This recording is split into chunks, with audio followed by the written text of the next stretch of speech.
Hai, Assalamualaikum semua. Selamat petang. Hari ini adalah pada 18 Jun 2026. Saya nak update sedikit pergerakan untuk hari ni.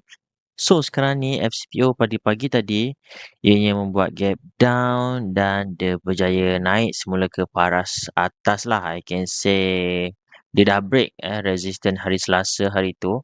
Dan kita lihat kat sini, kita ada satu resistance which is dekat sekitar level 4,600, dekat-dekat level 4,600 lebih kurang, which is sekarang ni masih lagi solid, masih lagi bertahan zone tu, yang mana ada terus immediate reaction dekat sini. So now we can say seller masih lagi ada lah dekat level-level ni. Dan kita lihat dekat sini, kalau kita melihat kepada indikator RSI, kita nampak RSI, anda boleh lihat dekat atas ni, RSI masih RSI menurun. Okay, nampak dia menurun. Manakala kita melihat harga membuat kenaikan, which is kita dah nampak ketidaksamaan di situ, which is sekarang ni ada nampak divergent, which is daripada naik, kemungkinan possibility dia untuk turun tu ada, based on current situation lah. So now we can say movement semasa ada potensi untuk turun, kemungkinan lah, kemungkinan ada potensi untuk turun. Dan kita lihat based on apa yang based on current situation, ianya dah nampak lah kan seperti ini kan movement dia masih lagi dalam keadaan uptrend kan. Okay, masih lagi dalam keadaan uptrend. Okay, dekat sini kita ada satu support yang telah di break dekat kawasan sini.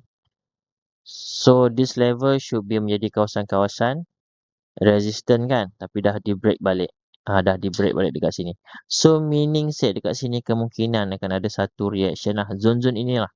Zone-zone ini kemungkinan akan ada reaction. Which is kita boleh monitor lah zone ni nanti. Yang mana ianya berlaku kemungkinan nanti setelah support ni dipecahkan.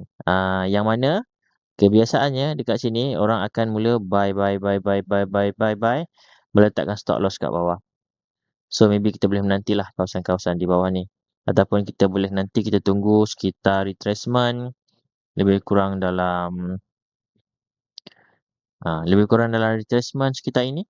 61.8 ataupun 50% area this one lah. Dekat 4,500 ke. So kita boleh alert dekat level ini. Cuma buat masa ni movement semasa saya jangka bullish tu dah semakin melemah. Bullish tu dah semakin melemah buat masa sekarang. Bullish dah semakin melemah based on divergent yang berlaku sekarang ni.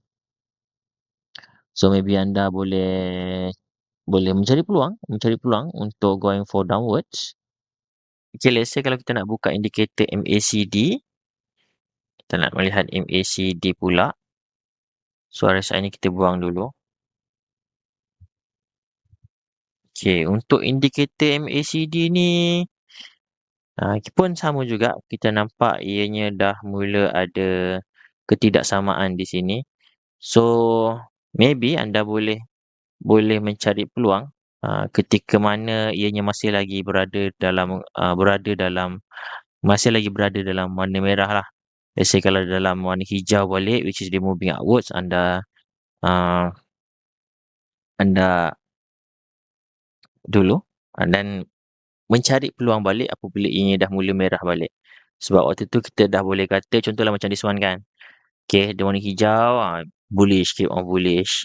Warna merah menurun. Cuma waktu merah ni macam kita bukannya nak mencari, sebab ni dalam keadaan bull kan. So sekarang kita nak cari for bear, kita kena make sure kita cari dalam peluang yang sama jugalah. I mean momentum yang sama juga. So now in merah, maybe ini adalah orang cakap apa, masa-masa yang sesuai untuk kita mencari peluang-peluang untuk down opportunities.